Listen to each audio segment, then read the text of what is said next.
Assalamualaikum warahmatullahi wabarakatuh. Halo. Waalaikumsalam warahmatullahi wabarakatuh.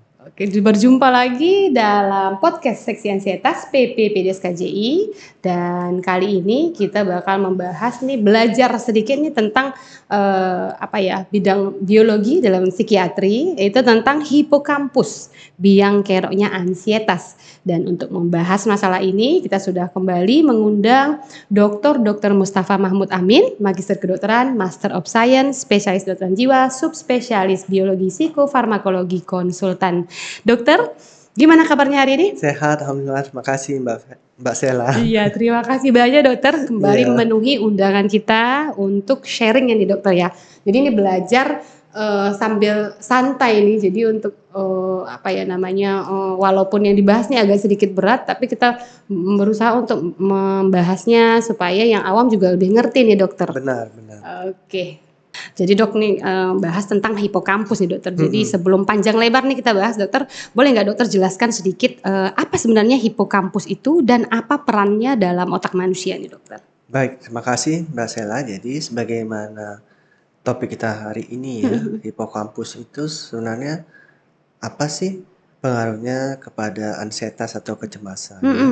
Secara umum memang hipokampus ini fungsinya adalah sebagai memori.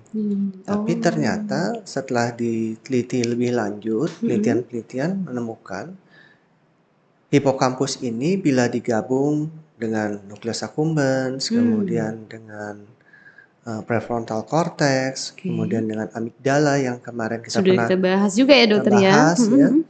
Dan juga kalau terkait dengan stres, hormon stres seperti itu, dia ternyata juga memainkan peranan penting juga untuk terjadinya ansietas ini. Betul, masalah. Jadi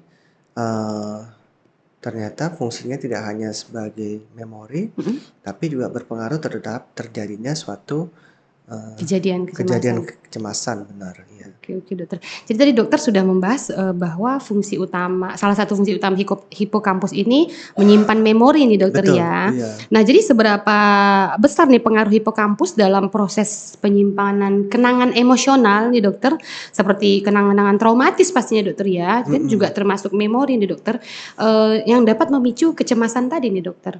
Iya. Jadi diperkirakan karena fungsinya sebagai memori tersebut, maka kalau seseorang mengalami peristiwa-peristiwa traumatik ya, khususnya pada pasien-pasien dengan gangguan stres pasca trauma, maka ada kenangan-kenangan yang disimpan dalam hipokampusnya tersebut yang ternyata terregistrasi dan sulit terhapus gitu ya, yang suatu-suatu bisa muncul kembali. Nah, suatu-suatu dia muncul kembali dan kemudian ada pemicunya, itu akan mengakibatkan kenangan-kenangan yang sebenarnya tidak ingin dia ingat lagi itu muncul kembali dokter ya, dan menjadi suatu gangguan Mbak Sela. Dan kalau sudah seperti itu, kalau terus-menerus disertai penghindaran gitu ya, mudah terkejut, waspada berlebihan, teringat selalu kepada kejadian tersebut ya, mungkin arahnya sudah bukan suatu gangguan ansietas lagi, tapi sudah pada suatu yang tadi kita bilang ya, gangguan stres pasca trauma, PTSD seperti itu ya. Gangguan stres pasca trauma dokter ya, bisa juga dokter ya. Jadi apakah ada penelitian atau secara ilmiah itu ada bukti nggak dokter bahwa hipokampus ini apakah ukurannya atau fungsinya yang terganggu pada orang-orang yang mengalami kecemasan, atau ada penurunan fungsi dari hipokampusnya itu dokter? Iya, jadi kalau penelitian menunjukkan bahwa ada eksitabilitas dari neuron hipokampus itu, artinya dia lebih aktif dari biasanya ya pada pasien-pasien dengan ansietas ini. Jadi hipokampus ini sendiri kan ada bagian-bagiannya, ada namanya dentate gyrus gitu ya, ada yang namanya kita sebut cornu ammonis. Cornu ammonis ini ada 1, 2, 3, 4, kemudian ada subiculum ya. Nah, di antara semuanya ini memang diperkirakan dentate gyrus dan cornu ammonis 1 dan 3 itulah yang terjadi gangguan yang bisa mengakibatkan seorang mengalami yang namanya kecemasan tersebut, Mbak Sela. Ya. Jadi memang sudah ada penelitian lebih lanjut bahwa ternyata hipokampus ini mengalami suatu perubahan gitu ya, terlalu aktif jadi dokter ya. Benar, ya. Pada orang-orang yang mengalami ansietas nih dokter ya. Iya. Kemudian, apakah misalnya nih, apa yang mengubah, apa ya, meningkatkan, eksitabilitas tadi si hipokampus tadi, apakah stres berkepanjangan, trauma, atau faktor genetik nih bisa Dokter mempengaruhi kinerja si hipokampus ini Dokter? Iya, jadi, yang mempengaruhi pertama tadi seperti yang Mbak Sela sampaikan Mhm itu, mhm mhm. ada namanya stres berkepanjangan yang kita Oke. tahu kalau, aksis HPA ya yang Iya. selalu sudah, berulang kali kita Iya, paparkan di sini juga ya, bener kalau bener. sudah keluar hormon stres, kortisol semakin tinggi, maka dia akan membuat hipokampus ini pun menjadi berlebihan kerjanya ya, dimulai Mhm. dari, pengaruhnya kepada dentate gyrus tersebut, Oke. yang nantinya itu akan berpengaruh juga kepada yang tadi kita bilang chromosomus 1, chromosomus Mhm. 3, Oke. yang pada akhirnya akan membuat orang tersebut terkait dengan responnya apakah dia, eee, freeze, Mhm, fight, or flight flight, itu iya. nanti, tergantung lagi ke prefrontal cortex-nya saat dia mengambil keputusan tersebut. Oke oke. Jadi dengan adanya hal tersebut, itu semua saling berkaitan. Jadi, adanya jaringan di dalam otak kita itu Mhm mhm.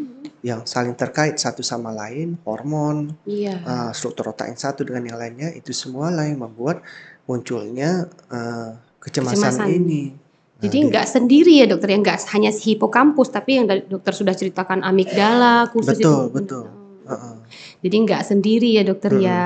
mhm, Oh kemudian selain tadi kan, stres berkepanjangan, faktor mhm. genetik ada nggak Dok? Kalau genetik ada nggak, oh bahwa orang tuanya hipokampusnya terganggu, atau ada nggak faktor itu?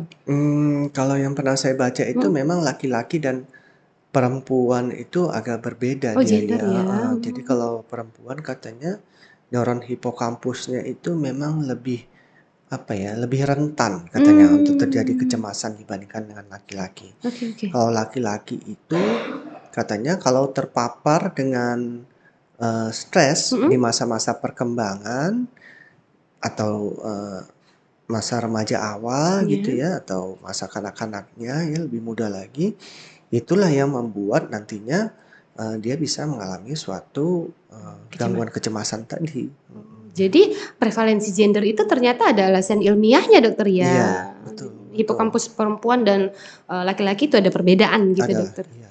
Oke Dok, selain itu, ada nggak kondisi medis, mungkin pada orang-orang yang mengalami ada, gangguan, ada penyakit fisik gitu yang mempengaruhi kerja hipokampus Dok?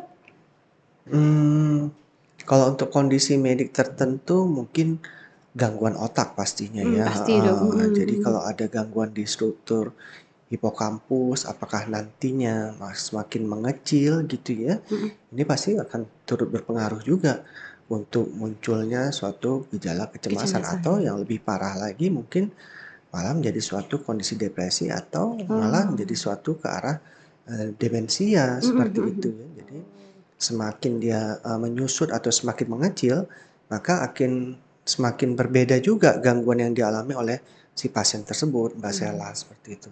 Oke Mhm. Dok, jadi, sedikit Dok, kan dulu kalau kemarin kita ada bahas amigdala itu, Mhm, apa ya, ada faktor-faktor yang bisa, membuat kerja si amigdala jadi lebih baik gitu ya. Kalau mhm. hipokampus sendiri itu gimana Dokter? Apakah faktor lingkungan seperti misalnya pola asuh, kemudian, lingkungan sosial, mendukung kerja si hipokampus itu Dokter? Mmm, itu memang pasti sangat mendukung Mhm, ya, mhm. heeh. Apalagi pemaparan dengan lingkungan sosial yang nggak baik, toksik Nah, kita bilang mhm, seperti itu ya, mhm mhm. tentunya akan mengaktifkan hormon stres. Nah, begitu Nah, hormon stres aktif, aktif, tentunya akan menjadi tidak baik juga dampaknya bagi hipokampus hipokampus tersebut ya. ya, larinya jadinya ke sana. Tapi sekarang ini dengan penemuan-penemuan terakhir dengan obat-obatan yang ada ya seperti SSRI, Oke, heeh. ternyata, dikatakan SSRI itu kerjanya dalam jangka panjang, Mhm, dia ternyata bisa mengurangi eksitabilitas dari si hipokampus. hipokampus. Makanya dia akan Oh. membawa dampak untuk mengurangi kecemasan bagi Mhm, orang-orang yang konsumsi, si SSRI SSRI tersebut. ini, Jadi, bukan tanpa ada manfaat obat yang diminum tersebut, tapi ada iya, manfaat sampai dia bahkan bisa memengaruhi kerja dari, eee, hipokampus tadi Dokter hipokampus ya? tadi tersebut. Oke, Mhm. Dokter udah membahas sedikit nih, jadi saya tambahkan, jadi ada pengobatan yang memang, khususnya nih Dokter ya untuk Mhm ansietas mhm. yang memang terfokus pada memperbaiki fungsi dari si hipokampus? Betul betul. Oh jadi memang apa ya, makanya podcast ini kita ambil, apa ya, judul-judul seperti ini dokter, jadi bahwa masyarakat tuh paham bahwa memang obat itu ada tempatnya gitu ya Betul, dokter ya. iya. Kemudian, gejala-gejala kan orang seringnya tuh gejala emosi, ternyata ada biang keroknya ada di otak juga gitu dokter ya. Iya iya. Jadi mudah-mudahan membuka wawasan nih bagi yang nonton, bahwa nggak hanya sekedar orang bilang, kamu lemah, kamu nggak kuat, tapi ada sesuatu sama dengan penyakit lain gitu dokter ya. Terakhir, dokter, apa harapan dokter tentang ini ya, tentang, pemahaman, masyarakat awam tentang, gangguan mental ini sendiri dokter, Iya, sebagai penutup? terima kasih Mbak Sela. Jadi mungkin yang perlu saya sampaikan, bahwa gangguan kejiwaan itu adalah suatu gangguan yang memang ada kelainan di dalam otak seseorang. Dan akibatnya itu akan memunculkan gejala-gejala yang berbeda-beda untuk orang tersebut. Apakah yang nanti munculnya ansietas, depresi, atau mungkin bisa jadi yang Lebih parah berat dokter ya? ya. Itu semua bisa diobati. Dan obat-obat yang ada sekarang memang harapan kita adalah tidak untuk dipakai dalam jangka waktu sebentar. Dan masyarakat tidak perlu khawatir pemakaian obat ini dalam jangka panjang karena penelitian sudah membuktikan bahwa obat tersebut Aman gitu ya dokter? aman, relatif aman sekali ya. Dan apalagi sudah ada obat-obat baru yang lebih minimal efek Efek samping ya dokter sampingnya, ya? Mbak Sela. Jadi tidak perlu khawatir ketergantungan yang tadi Benar. seperti Mbak Sela bilang. Toh sama juga kan seperti kalau orang sakit diabetes mellitus kan minum obatnya lama. Sakit Darah epilepsi, tinggi ya? Iya benar dokter. darah tinggi tadi Mbak Sela sampaikan minum obatnya lama. Jadi kita sebenarnya ya memang seperti itulah. Apalagi saraf itu di dalam otak kan jumlahnya miliaran. Iya Jadi benar dokter. nggak mungkin kita mau minum obat 1-2 hari atau 3-4 Langsung minggu. mengubah itu semua dokter ya? Benar, butuh waktu dan butuh proses tentunya Mbak Sela. Oke, luar biasa. Jadi jangan nganggap kenapa kita bahas hal ini, tapi itu supaya membuka wawasan bahwa obat itu juga punya tempat di gangguan-gangguan mental. Betul. Jangan didiskriminasi nih sakit-sakit Iya. yang kita punya ini dokter ya. Jadi jangan hanya orang hipertensi boleh minum obat seumur hidup. Kalau orang dengan gangguan mental nggak perlu obat gitu dokter ya. Betul. Terima kasih banyak dokter. Sama-sama Mbak Sela. Mudah-mudahan nanti di kesempatan lain kita berbincang tentang tema yang lain lagi deh dokter. Dokter terima kasih banyak atas sharingnya hari ini. Mudah-mudahan membawa banyak manfaat nih bagi yang udah ngedengerin, udah nonton podcast kita episode kali ini. Dan kalau nih dokter ada pendengar yang nonton mau konsultasi lebih lanjut terkait kesehatan mental, kecemasan, ini kemana dokter bisa menjumpai dokter? Baik, terima kasih Mbak Sela. Saya ada di Klinik Utama Bina Atma setiap hari Senin, Selasa, Rabu, dan kemudian di Rumah Sakit Siloam Dirga Surya Medan setiap hari Jumat dan Sabtu. Oke, jadi yang merasa perlu dan ingin konsultasi lebih lanjut boleh menjumpai dokter di Klinik Bina Atma dan juga Rumah Sakit Siloam ya dokter ya. Dan jangan lupa juga follow Instagram kita Seksi Ansietas dan juga ada juga Instagram Klinik Bina Atma untuk update terus terkait podcast kita. Dan jangan lupa juga sekali lagi tiada kesehatan tanpa kesehatan mental. Salam sehat jiwa. Wabillahi taufiq wa hidayah. Assalamualaikum warahmatullahi wabarakatuh. Waalaikumsalam warahmatullahi wabarakatuh.